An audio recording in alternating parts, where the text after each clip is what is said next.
अस्सलाम वालेकुम बेटा। अगेन अब मेरे ख्याल में अब आवाज का जो इशू है मेरे बच्चे वो क्लियर हो चुका होगा। जी अब मेरा बेटा मुझे बता दें, आप लोगों ने कमेंट्स में सबसे पहले ये चीज क्लियर करनी होती कि आप लोगों तक जो मेरा बेटा आवाज है वो बिल्कुल ठीक आ रही है। जी अक्सा बेटा आप नहीं कह रहे हो अब आवाज आ रही है या नहीं आ रही, ये चीज क्लियर कर दे मेरा बेटा, ताकि मैं आप लोगों से एक्चुअली बच्चे यस ऑल क्लियर नाउ, सब कुछ क्लियर हो चुका है। चलिए मेरा बेटा जज़ाकल्लाह। अब मैं आप लोगों से ये चीज कहना चाह रहा था मेरे बेटे कि हम लोगों ने कल जो टॉपिक पढ़े, आज आप लोगों ने हमेशा इक्वेशंस ऑफ मोशन भी पढ़ी होंगी मेरा बेटा, आपने स्पीड के फार्मूलाज भी पढ़े होंगे, लेकिन आज हम उन्हें कुछ अलग तरीके से स्टडी करेंगे, उनकी डेप्थ में जाएंगे कि कहां कहां पे ये चीजें इस्तेमाल की जाती हैं और कहां कहां पे नहीं की जाती। तो मेरे बेटे अब आप लोगों ने, मेरे बच्चे आपका ध्यान है वो बोर्ड के ऊपर होना चाहिए। बहुत आसान और मजेदार क्वेश्चन है, लेकिन टोटली आप लोगों पे डिपेंड करता है कि आप कितनी कंसंट्रेशन के साथ इन लेक्चर्स को सुनते हो। तो मेरे बच्चे अब आप लोगों ने ये कोशिश करनी होती है कि जब लेक्चर स्टार्ट हो जाया करे तो ड्यूरिंग द लेक्चर कोशिश किया करें कि अगर if you don't want to ask the question तो जस्ट अपने जो कमेंट्स है या चैट है उसको हाइड कर दिया करें मेरे बेटा, और सबसे पहले आप लेक्चर को सुने। तो एवरेज स्पीड की मेरे बेटे मैं बात करता हूं। एवरेज स्पीड मेरा बेटा सबसे पहले बात ये की जाती है कि एवरेज स्पीड का आप लोगों ने हमेशा यही फॉर्मूला पढ़ा होगा, total distance divided by total time. हम टोटल डिस्टेंस को जब टोटल टाइम पे डिवाइड करते हैं तो हमारे पास मेरा बेटा एवरेज स्पीड आती है। मैं ये बात करता हूं कि जनाब आपने लाहौर से इस्लामाबाद तक अपनी डेस्टिनेशन रखी हुई है, इस्लामाबाद पॉइंट ए है आपका और पॉइंट बी आपका इस्लामाबाद है, लाहौर से इस्लामाबाद। तो आप एवरेज स्पीड निकालते हो कि जी टोटल कितना डिस्टेंस कवर किया, उसको जब टोटल टाइम पे डिवाइड करते हैं तो हमारे पास आ जाती है मेरा बेटा एवरेज स्पीड। अब मेरे बेटे आपके पास अब आज जो नई चीज आप सीखेंगे वो ये सीखेंगे कि अगर आपके पास मेरा बेटा, अगर आपके पास S1 मतलब लाहौर से इस्लामाबाद जाते हुए या इस्लामाबाद से लाहौर वापस आते हुए अगर आपने सेम डिस्टेंस कवर किया है, सेम डिस्टेंस कवर किया है, मीन के आपने जाते हुए भी सेम पाथ पे गए, वापस आते हुए भी सेम पाथ पे, किसी दोस्त की तरफ नहीं मिलने चले गए, बिल्कुल जिस डिस्टेंस पे जहां से डिस्टेंस स्टार्ट किया वहीं पे एंड कर दिया। मतलब आप लाहौर से अपने घर से गए और खाला के घर चले गए और खाला के घर से दोबारा फिर अपने घर गए, सेम डिस्टेंस। मैं ये बात कहना चाह रहा हूं कि जाते हुए और आते हुए अगर आपका जो डिस्टेंस था वो सेम है, लेकिन जाते हुए आपको मतलब सुबह सुबह निकले टाइम कम लगा, वापस आते हुए टाइम ज्यादा लग गया, लेकिन मतलब ये कहना चाह रहा हूं कि आने और जाने का जो टाइम है अगर वो डिफरेंट होता तो मेरा बेटा आपके पास एवरेज स्पीड की क्या फॉर्मूला यूज करेंगे। तो इस वक्त जब आपके पास डिस्टेंस तो सेम है लेकिन टाइम सेम नहीं है तो एवरेज स्पीड कैलकुलेट करने का मैं दोबारा से मेरा बेटा अबू हरेरा बता देता हूं कि लाहौर से इस्लामाबाद जाते हुए या इस्लामाबाद से लाहौर वापस आते हुए दोनों केसेस में आपका जो डिस्टेंस है वो सेम है। S1 जाते हुए, S2 वापस आते हुए, ये दोनों सेम है, लेकिन जाते हुए आपको कुछ और टाइम लगा, वापस आते हुए कुछ और टाइम लगा। तो आप क्या करोगे मेरा बेटा, इस तरह के केसेस में, ये ड्राइव फार्मूला आप लोगों के सामने लिख रहा हूं, इस तरह के केसेस में एवरेज स्पीड कैलकुलेट करने के लिए आप लिखेंगे 2v1 v2 divided by v1 plus v2। Speed, दोनों स्पीड को 2 से मल्टीप्लाई करेंगे और डिवाइड कर देंगे दोनों के एडिशन के साथ। ये है मेरा पैसा फर्स्ट केस। अब सेकंड केस की बात करता हूं, जिसके ऊपर मैं 1 लिख रहा हूं। ये इंपॉर्टेंट फॉर्मूले हैं आप लोगों के, अभी न्यूमेरिकल में मैं पूछूंगा, अगर if S1 not equal to S2, पहले डिस्टेंस सेम थे, टाइम सेम नहीं था, मैंने कहा डिस्टेंस सेम नहीं है लेकिन टाइम सेम है, T1 is equal to T2। तो इस केस में एवरेज स्पीड निकालने का फॉर्मूला क्या होता है मेरा बेटा आपके पास, इस केस में एवरेज स्पीड निकालेंगे कि दोनों स्पीडों को ऐड करके क्या कर देंगे मेरा बेटा, 2 पे डिवाइड कर देंगे। ये एवरेज निकालने का मशहूर जमाना जो फॉर्मूला है मेरा बेटा, आप हमेशा से, जी मेरा बेटा वैस नहीं होंगे नहीं होंगे नहीं होंगे, अब मेरे बच्चे प्लीज इस पे ध्यान दे ले, आपसे रिक्वेस्ट है। एवरेज स्पीड निकालने के लिए v1 plus v2 divided by 2, v1 plus v2 divided by 2, ये फॉर्मूला यूज करेंगे जब डिस्टेंस सेम नहीं है लेकिन टाइम सेम है। अब मेरा बेटा मैं थर्ड केस की बात करता हूं कि क्या पॉसिबिलिटी हो सकती है।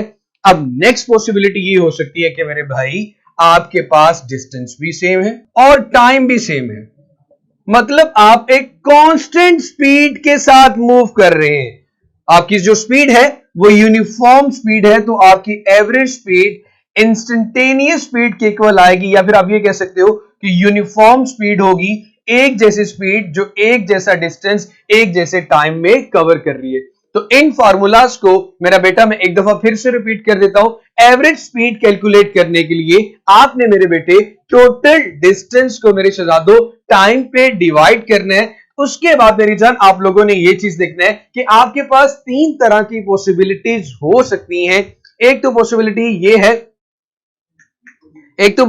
ये है कि आपका जो डिस्टेंस है S1 वो S2 के इक्वल हो और जो टाइम है मेरा बेटा वो इक्वल ना हो, तो उस वक्त मेरे बच्चे हम जो फॉर्मूला यूज करेंगे एवरेज स्पीड का वो होगा 2v1 v2 divided by v1 plus v2। उसके बाद मेरे बेटे अगर आपके पास डिस्टेंस सेम नहीं है लेकिन टाइम सेम आ रहा है मेरा बच्चा, तो उस वक्त हम लोग क्या करेंगे, उस वक्त हम ये करेंगे कि हम दोनों स्पीड्स को ऐड करके 2 पे डिवाइड कर देंगे। मेरा बेटा वैसे मैंने बता तो दिया, इसके अलावा क्या बता दूं? अच्छा आपका कमेंट दोबारा ऊपर हो गया था। खैर उसके बाद मेरा बेटा लास्ट पॉइंट है कि अगर दोनों डिस्टेंस भी सेम हो टाइम भी सेम हो तो आपकी जो स्पीड होती है मेरा बेटा वो एवरेज स्पीड या फिर यूनिफॉर्म स्पीड होती है।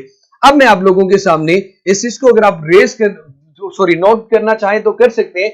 तो अब मैं बेटा आप लोगों के सामने एक एमसीक्यूज रखता हूं, उस एमसीक्यूज का आंसर आप लोगों ने मुझे देना है मेरा बेटा। इन्हीं तीन फॉर्मूलाज को जहन में रखिएगा। अगर आप नोट डाउन कर चुके हैं तो नोट कर लीजिएगा, स्क्रीनशॉट ले चुके हैं स्क्रीनशॉट ले लीजिएगा, क्योंकि अब आप लोगों ने मुझे उसका आंसर बताना है। मैं यहां पे रेस करके इसकी जगह पे लिख देता हूं। A person moves from Lahore to Islamabad. A person moves from Lahore to Islamabad with a speed of 60 km per hour. With a speed of 60 km per hour. Lahore से इस्लामाबाद जाते हुए उसकी गाड़ी की जो स्पीड है मेरा बेटा वो 60 किलोमीटर पर आवर है। And returns back to Lahore, और वो वापस आता है। And returns back to Lahore, और वो लाहौर वापस आता है विद स्पीड, कितनी स्पीड के साथ? वो स्पीड मेरा बेटा आपके पास है with speed of 40 kilometre per hour, 40 kilometre per hour. So मेरा बेटा what will be its average speed? What will be its average speed and average velocity respectively? And ये बड़ा मजेदार क्वेश्चन है, आप लोगों ने इसका आंसर बताना है मेरा बेटा। घबराना नहीं है, लेकिन आप लोगों को ये चीज भी क्लियर कर दूं कि बहुत से लोग इसका आंसर सही भी दे लेंगे लेकिन बहुत से लोग इसका आंसर नहीं दे पाएंगे। बेटा the speed at any instant of time is called the instantaneous speed, किसी भी लम्हे के वक्त। मेरा बेटा मैं इसका आंसर ये लिखता हूं, यहां पे एक हिंट देता हूं कि जब हम लोगों ने, अब आंसर लिखता हूं, पॉसिबल आंसर्स ऑप्शन ए है, ऑप्शन बी है, ऑप्शन सी है और ऑप्शन डी है। ऑप्शन ए कहती है क्योंकि पहले एवरेज स्पीड आ रही है और सेकंड पॉइंट पे एवरेज वेलोसिटी आ रही है। अपने कैलकुलेटर्स अगर आपके पास है तो जरा देख ले। मैं आंसर लिखता हूं कि जी एवरेज स्पीड का फॉर्मूला या जो वैल्यू आती है वो 48 किलोमीटर पर आवर आ रही है। लेकिन जो आपके पास वेलोसिटी की वैल्यू, एवरेज वेलोसिटी की वैल्यू होती है वो 0 किलोमीटर पर आर आ रही है। एक तो आंसर, क्या ये आंसर पॉसिबल है? या बी ऑप्शन में लिखा हुआ है आपके पास कि 48 किलोमीटर और 48 किलोमीटर दोनों सेम आ रही है।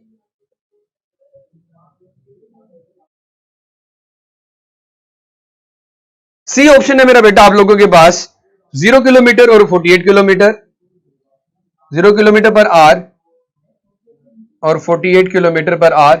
एंड द लास्ट ऑप्शन मेरा बेटा आपके पास आ रही है 50 kilometre per are,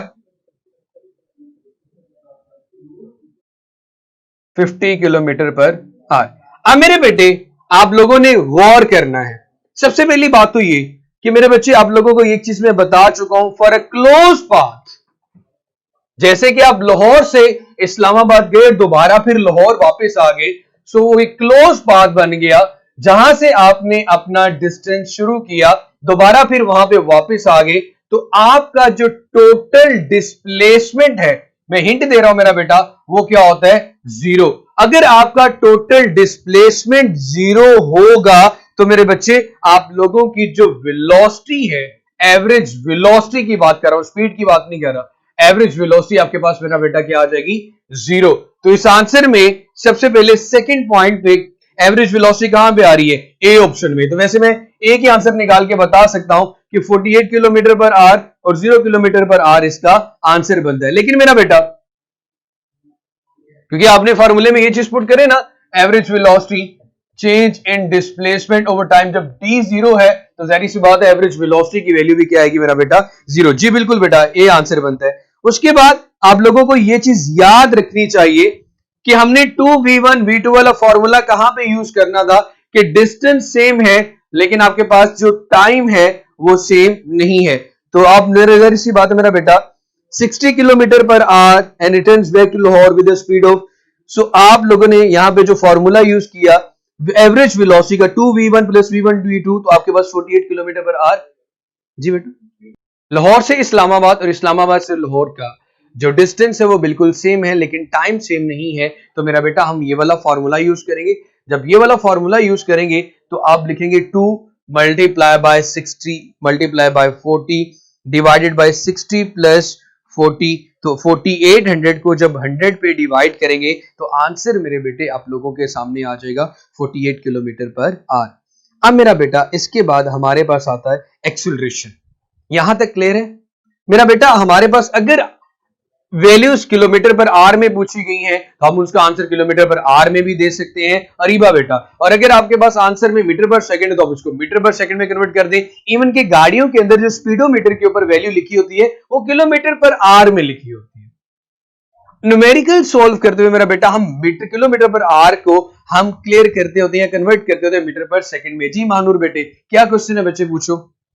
distance same है मेरा बेटा, लाहौर से इस्लामाबाद और इस्लामाबाद से लाहौर, S1 और S2 इक्वल हैं, लेकिन स्पीड डिफरेंट होने की वजह से जाहिर सी बात है इनको एक दफा 60 पे आप जा रहे हो और एक दफा 40 पे जा रहे हो तो डेफिनेटली आपका जाते हुए टाइम कम लगा होगा और आते हुए टाइम ज्यादा लगा होगा। अरीबा ठीक है मेरा बेटा, आपने ओ लिखा हुआ है, अरीबा ठीक है। चलो मेरा बेटा, इस बात में माइंड करने वाली बात बिल्कुल भी नहीं है, हो जाता है।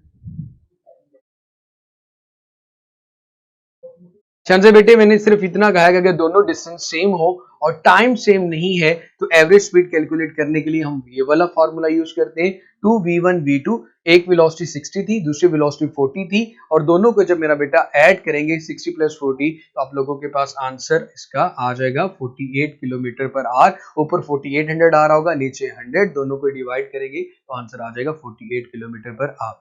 अब मेरा बेटा बच्चे, आप लोगों का जो कंसर्न होना चाहिए वो ये होना चाहिए कि अभी फिलहाल आप लोगों का ध्यान इस चीज पे होना चाहिए। वो बाद वाली बात है कि टेस्ट कब होता है कब नहीं होता, प्लीज इस चीज पे फोकस करें। इसको मेरा बेटा मैं रेस कर रहा हूं। इसके बाद मेरा बेटा मैं एक्सेलरेशन के बाद बात करते हैं जरा मजेदार।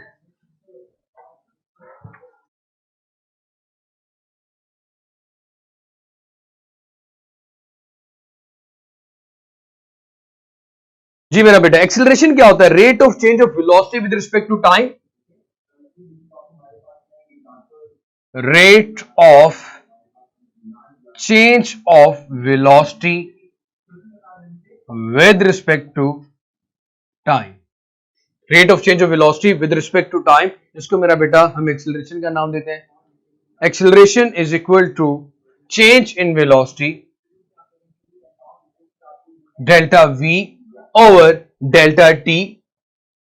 यूनिट हमारे पास होता है मेरा बेटा इसका मीटर पर सेकेंड स्क्वायर, और अगर इसकी डायमेंशन की बात की जाए m के लिए तो जरिए सी बात m आ जाएगा। उसके बाद टाइम है तो यहां पे लेंथ नहीं है तो l की पावर तो मेरा बेटा आपके पास 0 रहेगी, m की पावर 0 रहेगी क्योंकि आपके पास यहां पे लेंथ है मैस नहीं है, और t की पावर मेरा बेटा आपके पास -2 आ गई, तो इसकी डायमेंशन आ गई।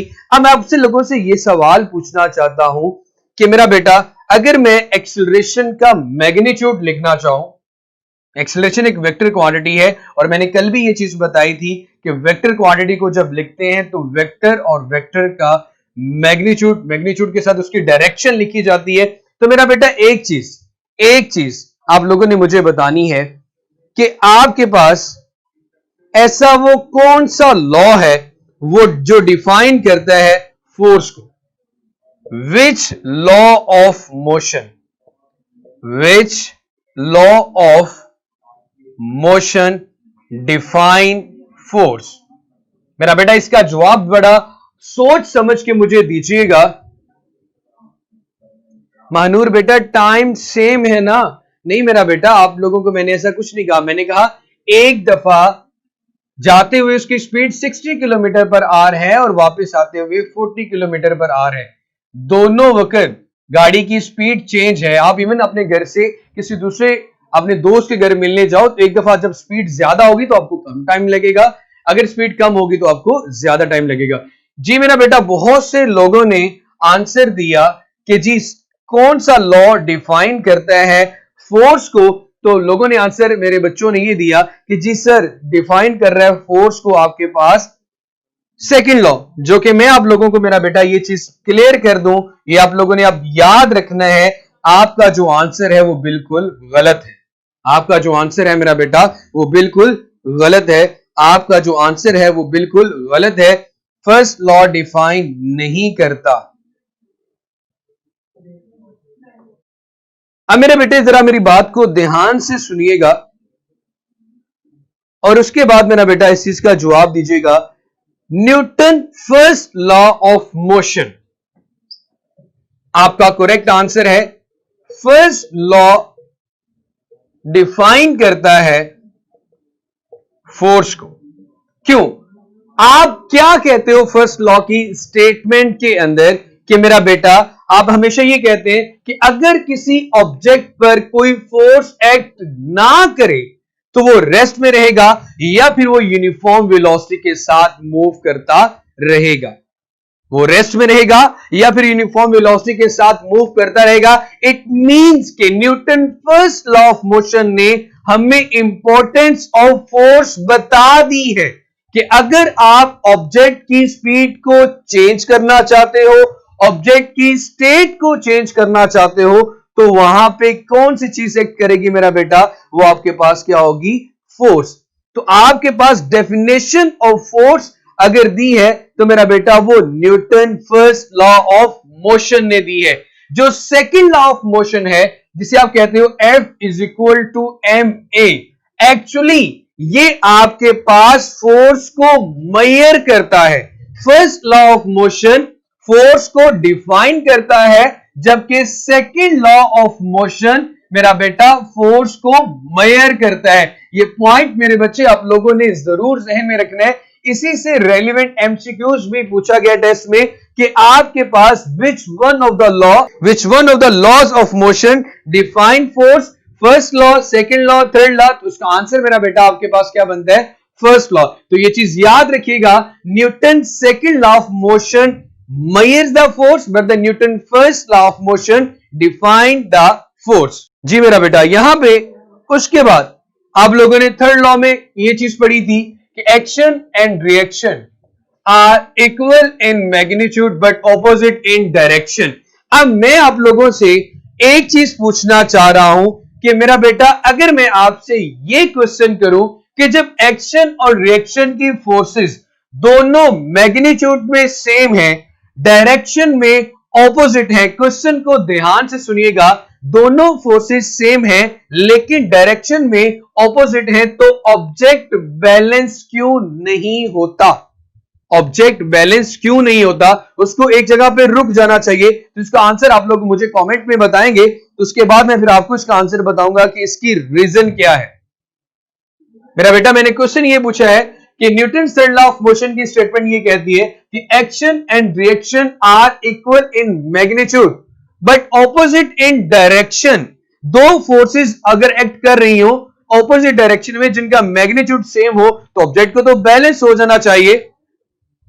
तो मेरा बेटा, आप मुझे ये चीज बताएं कि ऑब्जेक्ट बैलेंस होता है या ऑब्जेक्ट बैलेंस नहीं होता?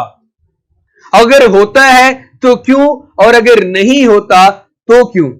मेरा बेटा अली, ये तो बहुत इवन के 9th क्लास में पूछी जाती बेटा, रिएक्शन और एग्जैक्टली साहब ने जो आंसर दिया है मेरा बेटा वो बिल्कुल सेम दिया है। Because they do not act on the same body, because they do not act on same body. जी बिल्कुल ठीक फरमाया मेरा बेटा आप लोगों ने।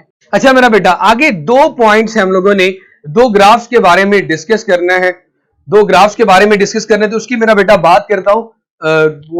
डस्टर बार बार। सो डिस्प्लेसमेंट टाइम ग्राफ की मेरा, जी मेरा बेटा, but they act on different bodies, इसलिए मेरा बेटा। नेक्स्ट क्वेश्चन मेरा बेटा हमारे ग्राफ से रेलिवेंट है और उसके बाद हम अपने सबसे मजेदार टॉपिक्स इक्वेशन ऑफ मोशन पे पहुंच जाएंगे। तो सबसे पहले हम ग्राफ की बेटा बात करते हैं। ग्राफ से बहुत आसान से ग्राफ है, ग्राफिकल इंफॉर्मेशन। जब आप अपनी इंफॉर्मेशन को पिक्चर की सूरत में रिप्रेजेंट करते हो उसको मेरा बेटा हम ग्राफ कहते हैं। ग्राफ में हम एक एक्स एक्सिस लेते हैं, दूसरा वाई एक्सिस लेते हैं। तो हमारे जो सिलेबस के अकॉर्डिंग है उसमें मेरा बेटा सबसे पहले मैं जो बात करता हूं मैं डिस्टेंस टाइम ग्राफ की। सबसे पहले मेरा बेटा मैं बात करता हूं डिस्टेंस टाइम ग्राफ की। तो डिस्टेंस टाइम ग्राफ में याद रखिएगा, जब भी हम लोग ग्राफ की बात मेरा बेटा करते हैं मेरे शहजादे, तो मेरे बच्चे हम लोगों ने दो चीजें देखनी होती हैं, एक उसकी स्लोप और दूसरा उसका एरिया। ग्राफ के अंदर हम दो चीजों के ऊपर कंसर्न करते हैं, फोकस करते हैं। एक मेरा बेटा आपके पास होता है स्लोप और दूसरी हमारे पास मेरा बेटा होता है उसका एरिया। सो स्लोप और एरिया ये दो कंसर्निंग पॉइंट होते हैं हमारे पास ग्राफ में इंफॉर्मेशन को कलेक्ट करने के लिए। सबसे पहले मेरे बेटे हम बात करते हैं स्लोप और एरिया की। तो सबसे पहले मैंने आप लोग, सर डोंट माइंड, आप बहुत सना बेटा कोई बात नहीं, नेक्स्ट मैं रुक जाया करूंगा अगेन। तो वैसे ये ऑप्शन भी है कि जब आप वीडियो को थोड़ा सा पॉज करेंगे तो आप मेरा बेटा आराम से दोबारा से इसका स्क्रीनशॉट ले सकते हैं। तो मेरे बच्चे आप लोगों के नेक्स्ट बात करते हैं। सबसे पहले मैं डिस्टेंस टाइम ग्राफ की बात करूंगा तो प्रीटी ऑब्वियस है कि मेरे बेटे आपके पास सबसे पहले हम यहां पे y एक्सिस पे d लिया जाता है और x एक्सिस पे t। एक चीज बड़े बेटा क्लियर कर दूं आप लोगों को बड़े अच्छे से पता भी होगी कि x एक्सिस पे हमेशा इंडिपेंडेंट क्वांटिटी ली जाती है जो चेंज होने के लिए किसी दूसरे पे डिपेंड नहीं करती। मेरा बेटा वेरी फर्स्ट लेक्चर में मेरे बच्चे अली मैंने ये चीज बता दी थी कि इस चैप्टर में से कौन सा पोर्शन हमारे पास इंपॉर्टेंट है या कौन सा पोर्शन हमारे पास उसके लिए आपके यूएस के यूएचएस के सिलेबस के लिए। तो सबसे पहले मेरा बेटा मैं यहां पे लिखता हूं, जब आपके पास object, when object is at rest, जब आपके पास ऑब्जेक्ट रेस्ट में होता है तो मेरा बेटा एक चीज हम हमेशा कहते हो कि आपकी जो स्पीड है वो क्या होती है, जीरो होती है। आपकी जो स्पीड है वो आपकी मेरा बेटा क्या होती है, जीरो होती है। तो ये चीज याद रखिएगा। ग्राफ बनाते हुए मैं ये कहता हूं कि किसी इस पॉइंट पे मैं मौजूद था, टाइम गुजरता जा रहा है लेकिन ऑब्जेक्ट किसी किस्म का कोई डिस्प्लेसमेंट या डिस्टेंस कवर नहीं कर रहा। वाई एक्सिस के अलोंग इसका डिस्टेंस कवर होगा, टाइम को कांस्टेंट नहीं कर सकते। आप बैठे हुए खा रहे हैं, पी रहे हैं, सो रहे हैं, कुछ भी कर रहे हैं, टाइम हमेशा बदलता रहता है। लेकिन यहां पे डिस्प्लेसमेंट चेंज नहीं हो रहा, आप रेस्ट में हो, लेकिन टाइम की value with the passage of time बढ़ती जा रही है, बढ़ती जा रही है। तो मेरा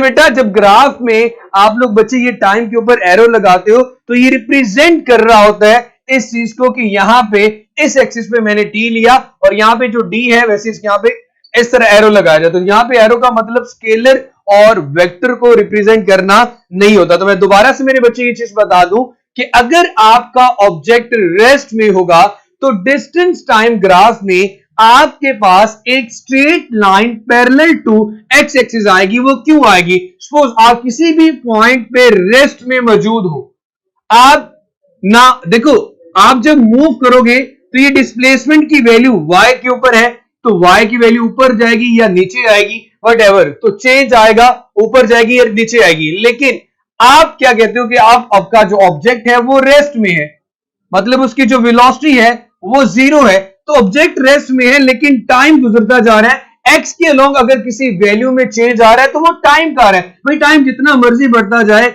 लेकिन ऑब्जेक्ट अपनी ही पोजीशन पे कायम है, इट मींस कि आपके पास ऑब्जेक्ट है। तो ग्राफिकल फॉर्म में जब आपके पास ये straight line parallel to the time axis आ रही है होती है, इसको हम कहते हैं कि ऑब्जेक्ट आपका मेरा बेटा किस में है?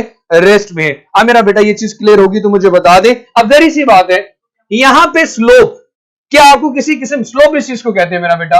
क्या आपको यहां पे कोई स्लोप नजर आ रही है? मुझे तो कोई स्लोप नजर नहीं आ रही। स्लोप निकालने का फॉर्मूला आपको मेरा बेटा अगर नहीं पता, ईकेट के स्टूडेंट्स को बड़े अच्छे से ये पता होता है, लेकिन याद रखिएगा y की वैल्यू में जो चेंज आता है उसको x की वैल्यू के साथ डिवाइड कर देते हैं। तो यहां पे आपके पास y की वैल्यू के ऊपर क्या आ रहा है मेरा बेटा? Change in displacement divided by change in time. लेकिन डिस्प्लेसमेंट में चेंज तो आ ही नहीं रहा, तो यहां पे वैल्यू जीरो पुट करने से आपके पास जरूरी सी बात है, अब डिस्प्लेसमेंट को टाइम पे डिवाइड करोगे तो आएगी क्या आपके पास? वेलोसिटी या स्पीड। तो v की वैल्यू क्या हो जाएगी? जीरो। और जब v की वैल्यू जीरो है, स्पीड जीरो है, तो मेरा बेटा आप लोगों को ये चीज क्लियर हो जानी चाहिए कि आपका ऑब्जेक्ट मेरा बेटा उस वक्त किस में है? रेस्ट में है। अब मेरा बेटा अगर आपका ऑब्जेक्ट यूनिफॉर्म स्पीड के साथ मूव कर रहा हो, if the object is moving with uniform speed, एक कांस्टेंट स्पीड के साथ, यूनिफॉर्म स्पीड के साथ मूव कर रहे हैं, equal change in distance in equal interval of time आए, तो आपके पास मेरा बेटा यहां पे जो ग्राफ बनता है वो ग्राफ इस तरह से कुछ बनेगा। ओरिजिन से लाइन स्टार्ट होगी कि हर एक टाइम में एक जैसा डिस्प्लेसमेंट में और टाइम में जो चेंज आ रहा है, तो मेरा बेटा ये आपके पास आ जाएगा डिस्टेंस टाइम ग्राफ में when object moving with uniform speed. मेरे बच्चे सर स्पीड तो कांस्टेंट होगी। मेरे बेटे स्पीड कैसे कांस्टेंट? कांस्टेंट स्पीड का मतलब क्या होता है कि आप एक फिक्स स्पीड के साथ मूव करें, लाइक 10 किलोमीटर पर आवर आप मूव कर रहे हो, तो आप 10 किलोमीटर पर आवर मूव कर रहे हो। स्पीड का मतलब ही क्या होता है? मूव कर रहे हो आप मेरा बेटा। यहां पे एक्सेलरेशन जीरो कह सकते हो, लीमा जो भी मेरा बेटा करा, यहां पे आपके एक्सेलरेशन जीरो कह सकते हो, लेकिन ये नहीं कह सकते। किसने कहा कि ऑब्जेक्ट कांस्टेंट स्पीड के साथ मूव कर रहा हो तो वो रेस्ट में होता है? कांस्टेंट स्पीड के साथ मतलब वर्ड में क्या बोल रहा हूं? मूव कर रहा हूं। आप जब खुद ये वर्ड बोल रहे हो स्पीड, तो स्पीड का मतलब ही यही बनता है मेरे बच्चे कि ऑब्जेक्ट क्या कर रहे हैं? मूव कर रहे हैं। तो यहां पे मैंने कहा object moving with uniform speed, एक जैसी स्पीड के साथ, कि अगर मैंने पहले 5 सेकंड में 10 मीटर का डिस्टेंस कवर किया तो अगले 5 सेकंड में भी 10, अगले 5 सेकंड में भी 10, अगले 5 सेकंड में 10, तो equal change in distance in equal interval of time is called uniform speed. Zero से स्टार्ट क्यों नहीं किया सर? मेरा बेटा जीरो से स्टार्ट यहां पे देख लो, अगर आप ये कहते हो ये लाइन भी ऐसे ही आती, यहां पे बनाता, यहां पे बनाता, ये लाइन भी ऐसी आती, यहां पे बनाता, ये लाइन भी ऐसी आती, यहां पे बनाता, ये लाइन भी ऐसी आती, यहां पे बनाता, ये लाइन भी ऐसी आती, यहां पे बनाता, ये लाइन भी ऐसी आती। जिस मर्जी पॉइंट पे देख लो, when object is at rest, तो आपके पास मेरे बच्चे ये एक स्ट्रेट लाइन आएगी। महानूर बेटा अब क्लियर हो गया तो मेरा बेटा मुझे बताएं। मेरा बेटा मूविंग विद यूनिफॉर्म स्पीड या कांस्टेंट स्पीड? अवैस बेटा, ये जिसने भी उमर जिन्होंने पूछे बिल्कुल सेम होता है मेरा बेटा। और मैंने बता दिया है कि मैं 0 से स्टार्ट करूं तब भी ये लाइन आएगी, 1 से स्टार्ट करूं तब भी ये लाइन आएगी, 2 से स्टार्ट, जहां मर्जी आप ऑब्जेक्ट को रेस्ट में कंसीडर कर लो, आपके पास स्ट्रेट लाइन आएगी। अब क्लियर हो चुका है तो मुझे मेरा बेटा बता दे। अब यहां भी याद रखो, आपके पास हर पॉइंट पे, जिस मर्जी पॉइंट पे मेरा बेटा आप स्लोप निकालेंगे, आपके पास एक जैसी स्लोप आ रही है, इसे कहते हैं मेरा बेटा constant slope. And constant slope का मतलब आपके पास जो स्पीड है वो भी कांस्टेंट होगी। Constant slope means constant speed. Constant slope means constant speed. जी मेरा बेटा, अब शाम मुजाहिद जिन्होंने भी लिखा है, ओके, ये चीज क्लियर है। अब मेरा बेटा किसी ने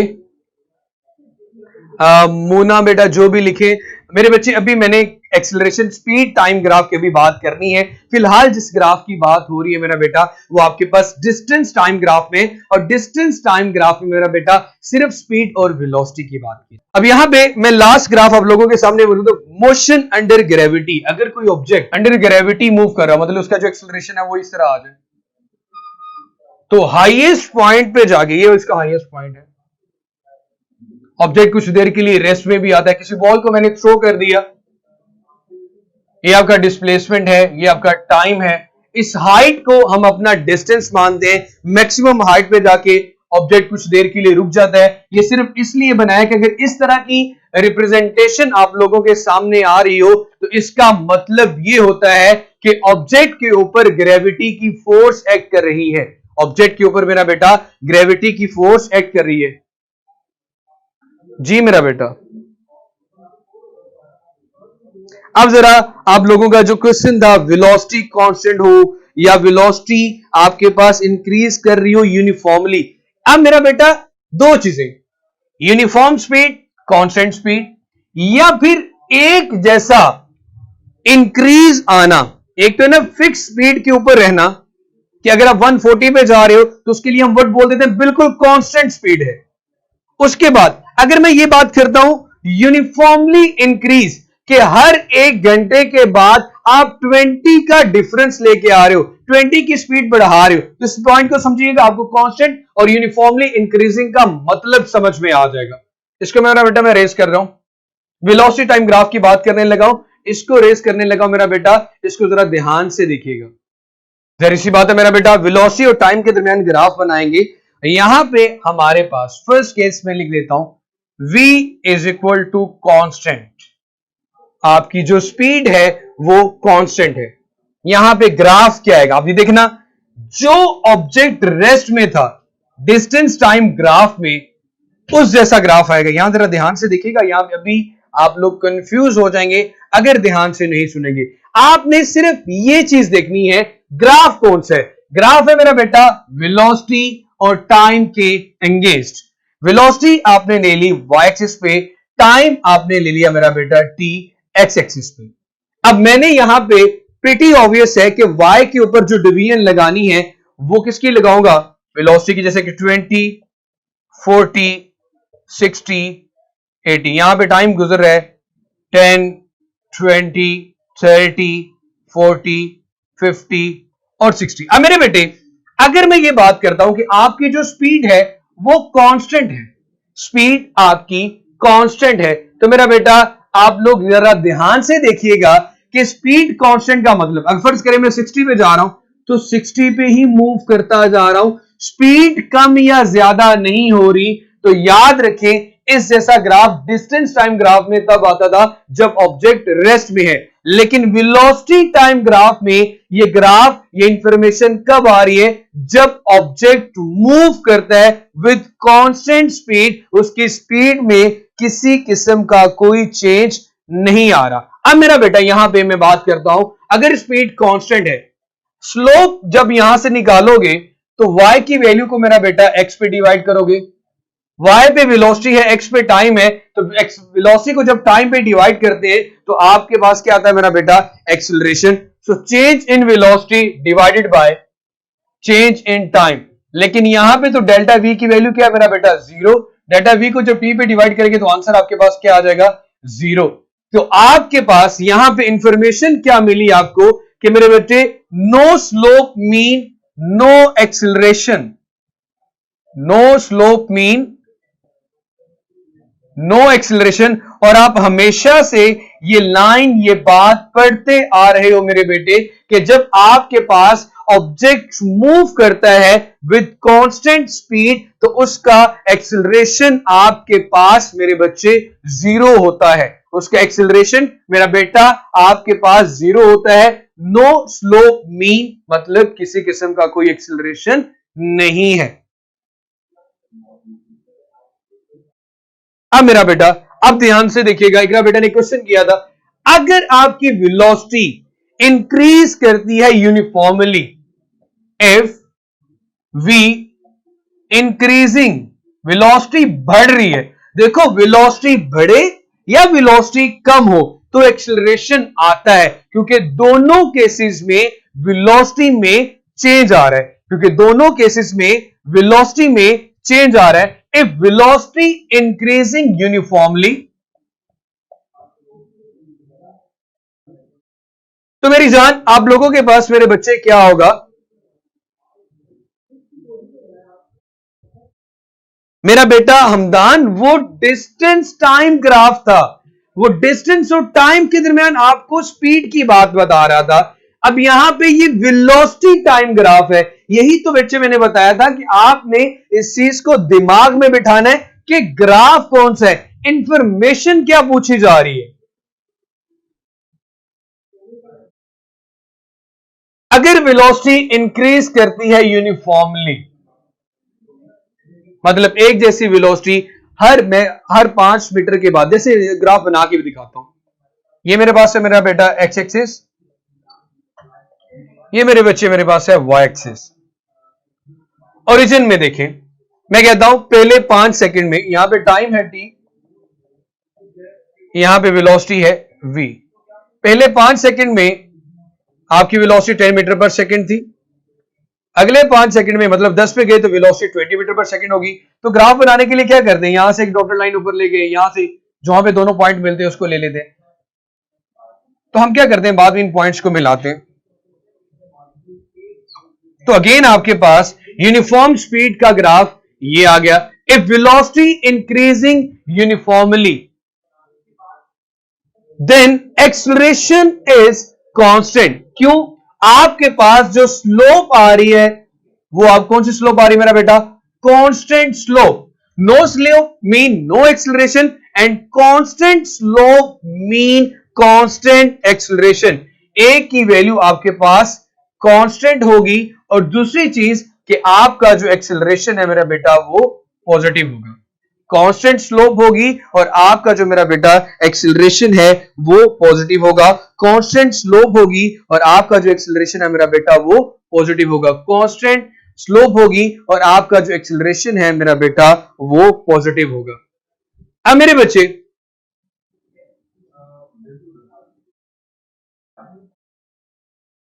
अब मेरा बेटा नेक्स्ट पॉइंट की बात करूं, नेक्स्ट पॉइंट आप लोगों के सामने क्या है मेरा बेटा, कि अगर वेलोसिटी डिक्रीज करे यूनिफॉर्मली, मतलब मैक्सिमम वेलोसिटी से मिनिमम, आप गाड़ी की स्पीड कम कर रहे हो हर टाइम के बाद, तो ग्राफ कुछ इस तरह से नहीं आएगा। वेलोसिटी कम हो रही है ना, जीरो की तरफ जा रही है, तो यहां पे भी आपका जो एक्सेलरेशन है मेरा बेटा वो कांस्टेंट एक्सेलरेशन होगा, क्योंकि कांस्टेंट स्लोप आ रही है, चाहे वेलोसिटी इंक्रीज हो या डिक्रीज हो, लेकिन एक्सेलरेशन की वैल्यू नेगेटिव होगी, क्योंकि जब वेलोसिटी डिक्रीज करती है एक्सेलरेशन नेगेटिव आता है, जब वेलोसिटी इंक्रीज करती है तो आपके पास एक्सेलरेशन पॉजिटिव आता है। होपफुली मेरा बेटा अब आप लोगों को ग्राफ के बारे में कोई कंफ्यूजन नहीं रहेगी होगी।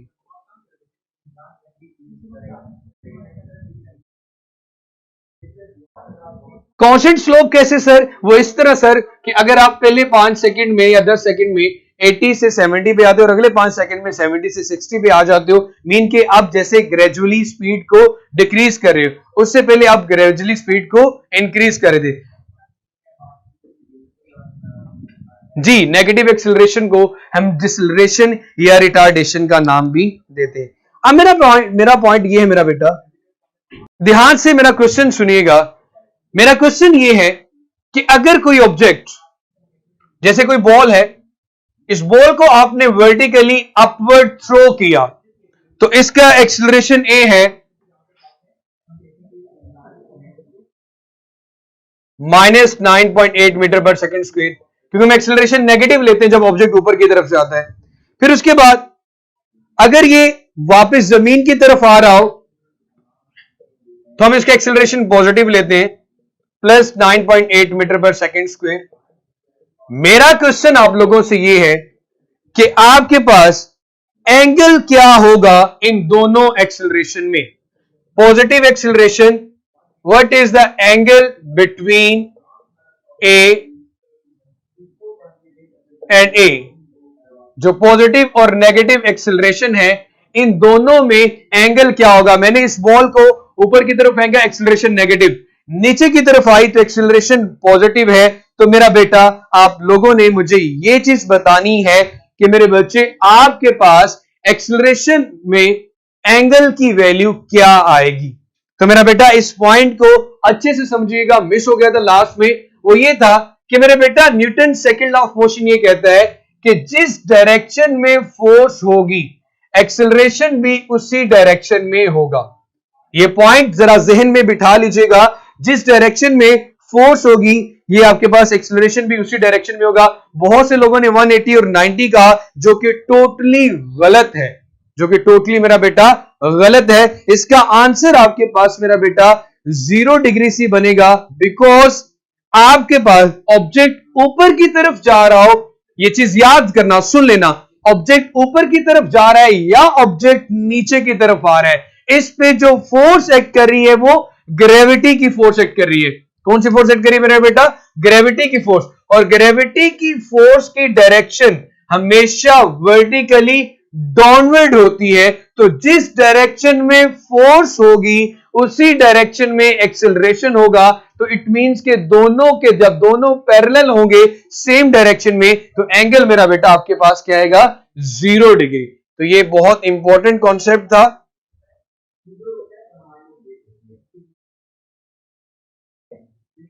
जीरो डिग्री एंगल होगा हमारे पास थीटा। अब मेरा बेटे, अब लगता है आपका जो टाइम है वो टेस्ट का आ चुका है। एक्चुअली मैं इक्वेशंस ऑफ मोशन की बात करना चाहता था, बट इक्वेशंस ऑफ मोशन तीनों को मैं 3-4 नाम दूंगा और उनकी लिमिटेशंस भी बताऊंगा कि मेरा बेटा एंगल कैसे निकाले। वो इस तरह मेरा बेटा, जब दोनों चीजें पैरेलल हो और सेम डायरेक्शन में हो ना बेटा, तो उनके दरमियान एंगल 0 होता है, because they are parallel to each other. Anti parallel हो तो एंगल 180 होता है। चले मेरा बेटा, अब आप लोगों का एक हल्का सा टेस्ट हो जाएगा। उसमें कुछ खास इतने इंपॉर्टेंट एमसीक्यूज नहीं है, लेकिन फिर भी आपकी आसानी के लिए अब जो इक्वेशंस ऑफ मोशन मैं पढ़ाऊंगा मेरा बेटा, मैं फिर कह रहा हूं, इक्वेशंस ऑफ मोशन इतनी इंटरेस्टिंग होंगी कि आप लोगों के पास बहुत आसान से फॉर्मूले आ जाएंगे कि बहुत डिफिकल्ट क्वेश्चंस को सॉल्व करेंगे। और आपको ये चीज भी पता चल जाएगी कि आप लोगों ने इक्वेशंस ऑफ मोशन जो फिजिक्स में पढ़ी है वो कहां पे इस्तेमाल होती है और कहां पे नहीं होती। एंगल एफ और एक्सेलरेशन का बिटवीन फाइंड करना मेरा बेटा, जो भी मिशन है क्वेश्चन मेरे बच्चे, मैंने ये बोला था कि अगर आपके पास ऑब्जेक्ट ऊपर की तरफ जा रहा है तो एक्सेलरेशन उसका नेगेटिव है, ऑब्जेक्ट नीचे की तरफ आ रहा है एक्सेलरेशन मेरा बेटा पॉजिटिव है। तो दोनों एक्सेलरेशन के दरमियान एंगल क्या होगा, मैंने ये पूछा था मेरी बहन। हमदान, एंटी पैरेलल की कंडीशन बता दे। यार एंटी पैरेलल कब हो सकता है? कि जब आप इस डायरेक्शन में किसी ऑब्जेक्ट पे फोर्स लगाओ और ऑब्जेक्ट इस डायरेक्शन में मूव करना शुरू कर दे, ऑपोजिट डायरेक्शन में, तब हो सकता है। बट ऐसा नहीं होता, जिस डायरेक्शन में फोर्स लगाई जाए उसी डायरेक्शन में मेरा बेटा आपका ऑब्जेक्ट मूव करता है। जज़ाकल्लाह रिबा बेटा। और यही आप लोगों ने मेरा बच्चे अपने लेक्चर के एंड में फीडबैक सबमिट करवाना होता है, जो अब आप भी कर रहे हैं। तो अभी आप लोगों का जो टेस्ट है वो स्टार्ट हो जाता है। टेस्ट को मेरा बच्चा ध्यान से कीजिएगा अगेन, और लेक्चर के एंड में मेरा बेटा अपना जो फीडबैक है वो जरूर सबमिट करवाया करें। डेफिनेटली आप लोगों को इस चीज का अंदाजा होगा कि हम लोग को पढ़ते भी हैं और वो अप्रिसिएशन भी होती है। खुश रहें, जीते रहें, आबाद रहें, और अपना जो टेस्ट है मेरा बेटा वो अच्छे से दीजिएगा। और ये बड़े बड़े आसान से क्वेश्चन आप लोगों के पास और आप लोगों को पता होना चाहिए।